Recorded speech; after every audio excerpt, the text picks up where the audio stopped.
Hi everyone, this is Sushma, Java trainer.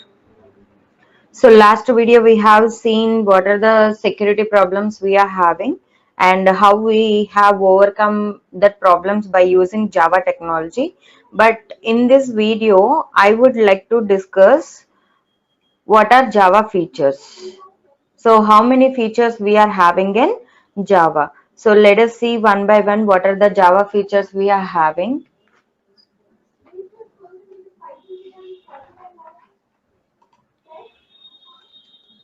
Java features.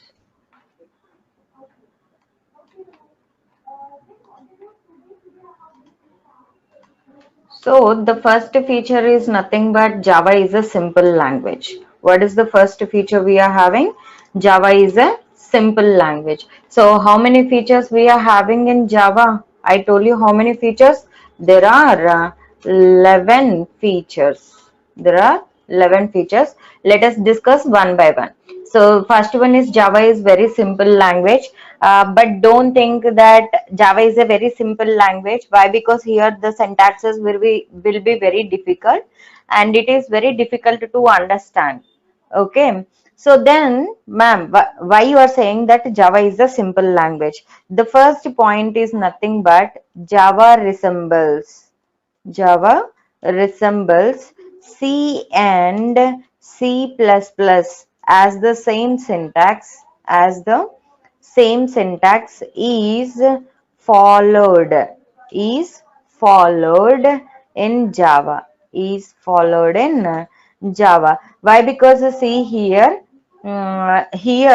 Java resembles C and C++ as the same syntax. See, for suppose if you are taking control structures concept, if you are taking any strings concept, or if you are taking any arrays concept, the same syntax will be used in C, C++, and again in Java. No need to develop a separate syntaxes in Java, right? So that is the reason it is a very simple language. And second one is nothing but difficult difficult concepts of C and C++.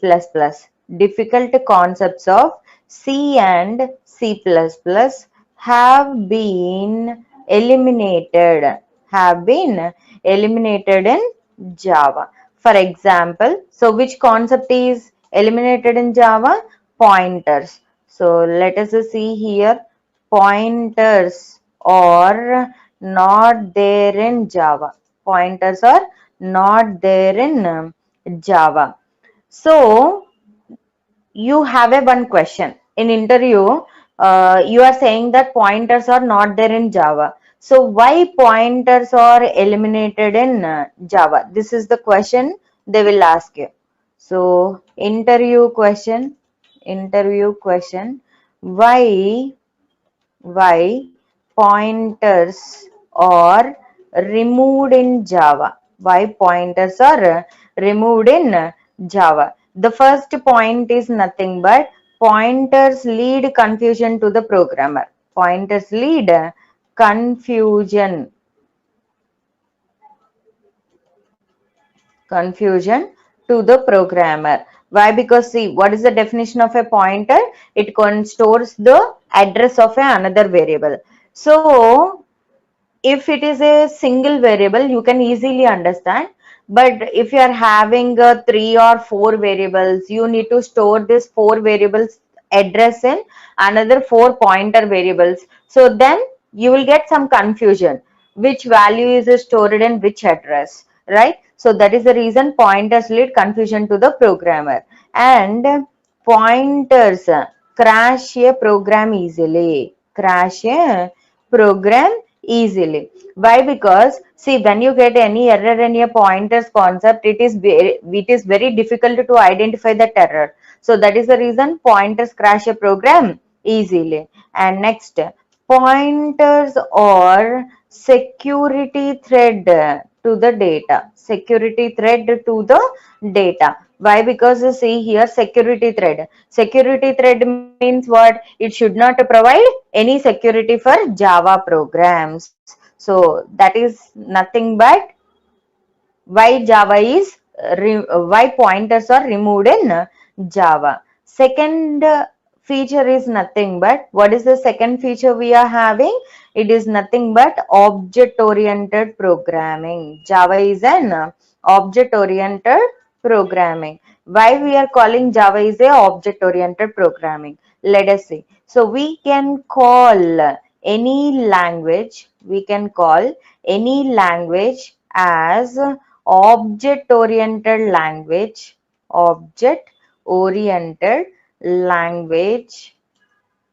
when it has five features.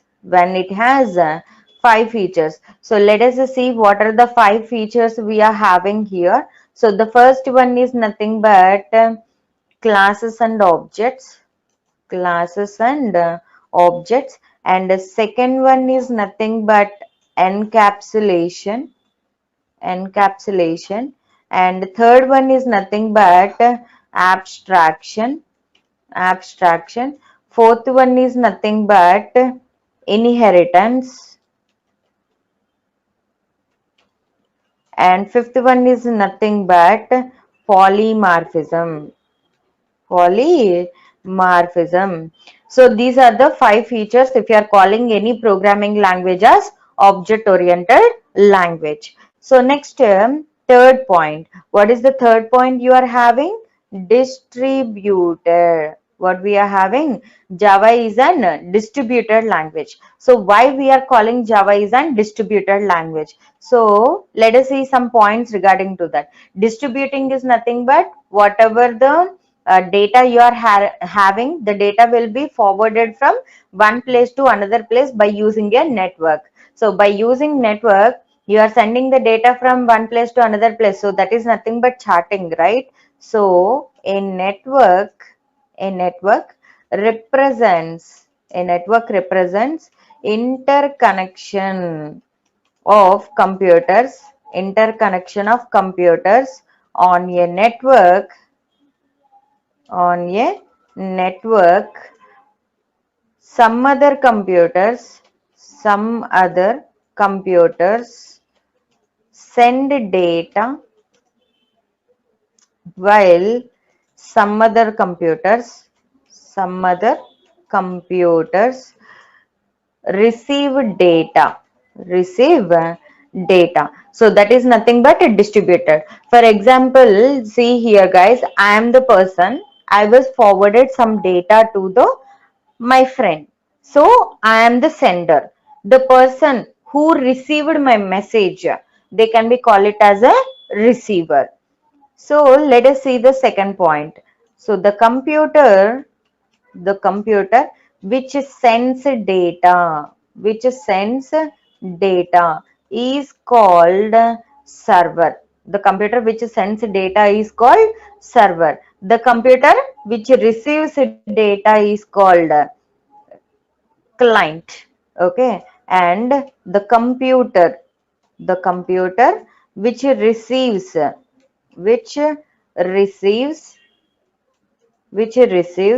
the data is called client. What we are going to call it as an client. So like that you can develop client and server applications by using Java technology. Client and server applications, that is nothing but charting programs. Okay, now I would like to tell third point. Using Java, we can write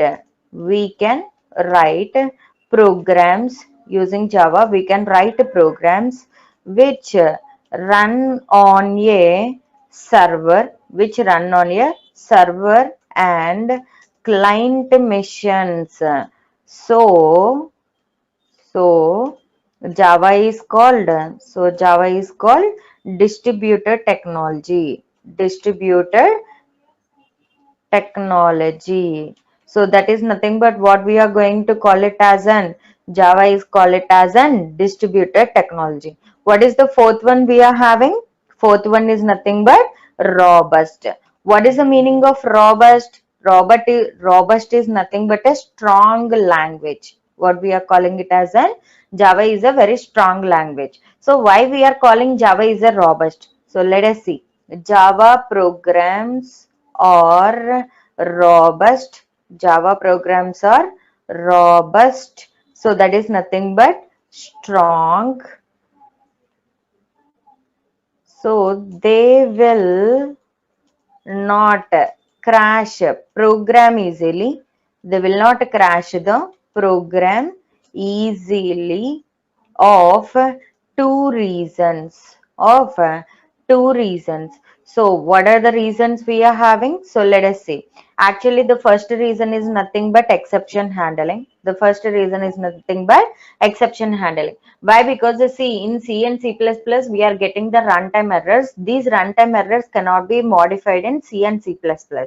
Okay. But in Java, runtime errors can be rectified by using exception handling. So what is the meaning of exception? Exception is nothing but a runtime error. So that is the first point. See here, even. See here, even if there is an error, even if there is an error in a Java program, it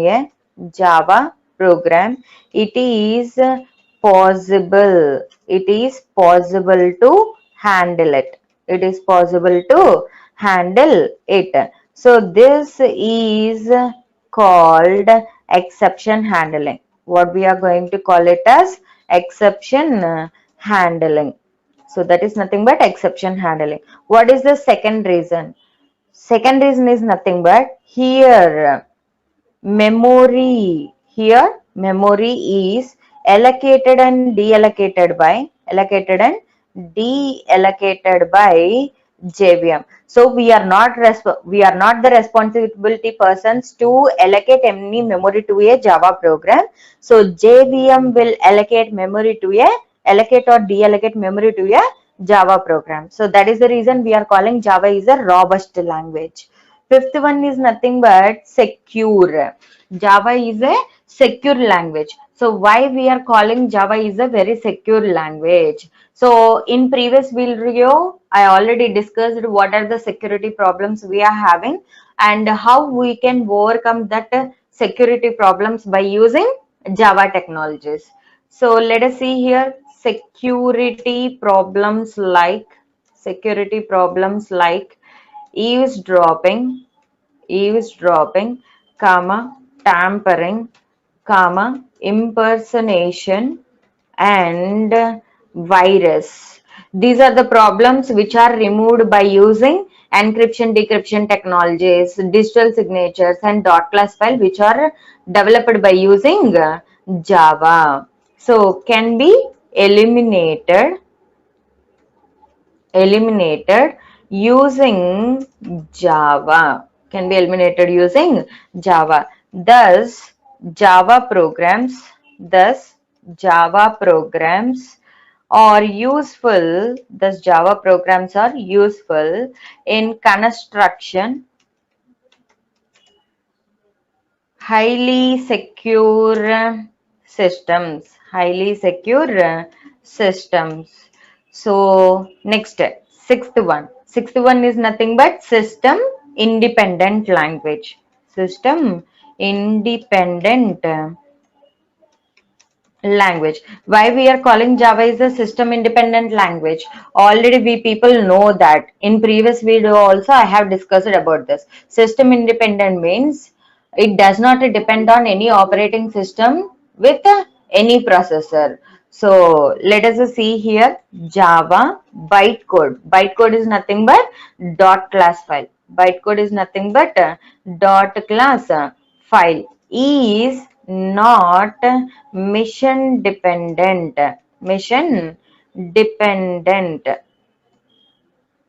mission dependent. So let us see what is mission independent. See, every system can contain a separate dot class file. For suppose if I develop any logic in Java logic in Windows operating system, I was just copying that Java file and I was executing in another operating system. So there also it can generate a separate dot class file. See, I'm just copying Java file. I'm not copying any dot class file. So every operating system can contain individual dot class file. So that is the reason whatever the bytecode you are having, the bytecode is independent to every operating system.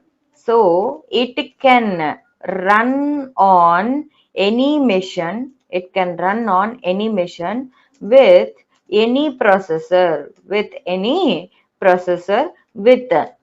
operating system, full stop. This makes Java programs highly suitable for internet.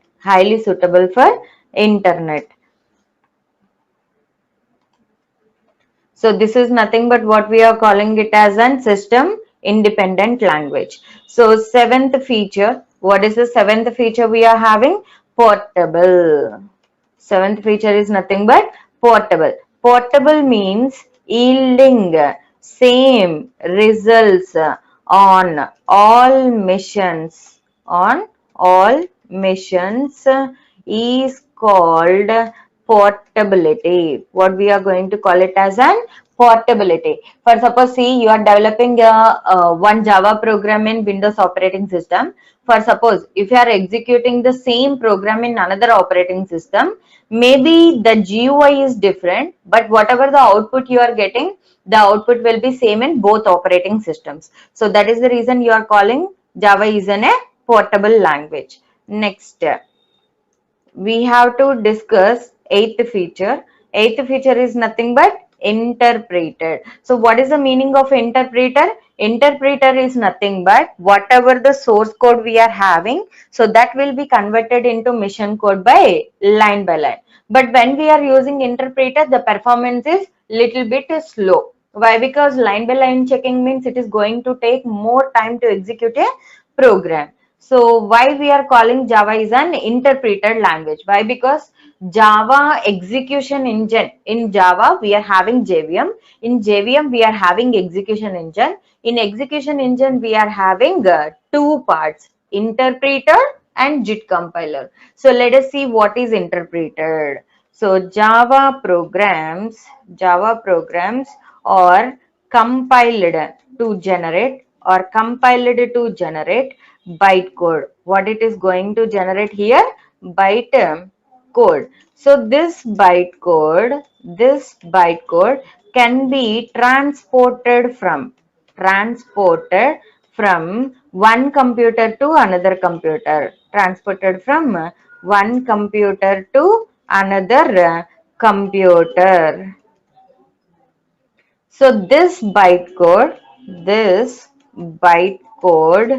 can be run by JVM with the help of information, with the help of information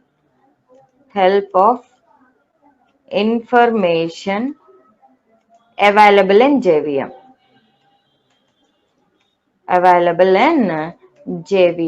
So that is nothing but what we are calling it as an interpreted. So ninth one is nothing but high performance. What is the ninth one we are having? High performance. Why Java is providing high performance? See, actually by using interpreter, the performance is little bit slow. So to overcome this, we are using a concept like JIT compiler, which is present in JVM. Okay, so Java application, while running Java applications, interpreter inside JVM will run them slowly. So to increase the speed of a Java program, comma, a compiler is inside the JVM. A compiler is inside the JVM, that is JIT compiler. So JIT means just-in-time compiler. What we are going to call it as just-in-time compiler. So in interview, they will ask you one question like this. Interview question. What is the role of a JIT compiler? What is the role of JIT compiler? So let us see what is the role of JIT compiler. It is used to improve. It is used to improve. It is used to improve the performance of a Java program by increasing the speed of execution, so that is nothing but JIT compiler. Okay, to improve the performance of a Java program or to increase the speed of execution, we are using a JIT compiler. So now I would like to discuss about a 10th feature. Okay, so multi-threaded. So what is the meaning of multi-threaded?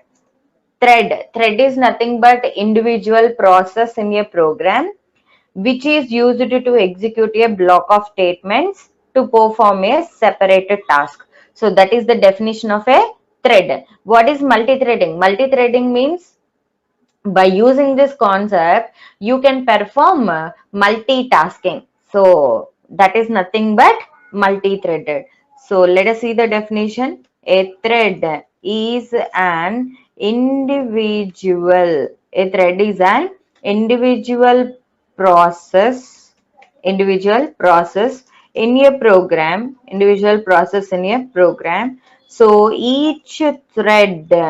can execute each thread can execute a block of statements. Each thread can execute a block of statements and performs a separate task thus multiple thus multiple threads can perform tasks multiple tasks. So this is essential feature to design server side programs. So that is nothing but multi-thread. Now I would like to discuss 11th one. So that is nothing but dynamic. What we are going to call it as a dynamic. So we can develop program in Java which run on client and server machines. Client and server side